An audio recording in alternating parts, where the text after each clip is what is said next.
کہ عید یا تہوار یا خوشی اس کے لیے نہیں ہے جو نئے نئے کپڑے پہنتا ہے، خوشبو لگاتا ہے، گوشت کھاتا ہے، ثرید کھاتا ہے، اس کے لیے عید نہیں ہے۔ عید اس کے لیے ہے جو وعید کے دن سے ڈر جائے۔ لیس العید لمن لبس الجدید ولکن العید لمن خاف یوم الوعید، جو وعید کے دن سے، قیامت کے دن سے، آخرت کے دن سے ڈر جائے اس کے لیے عید ہے۔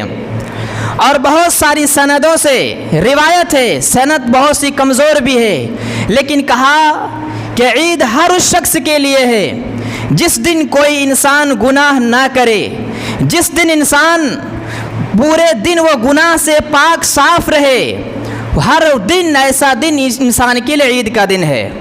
ایسی بات نہیں ہے کہ ہم نے نئے کپڑے پہن لیے، خوشی کا تہوار ہے، ہم نے گھوم یا ٹہلائی کی اور ثرید کھایا، مختلف قسم کے پکوان بنائی،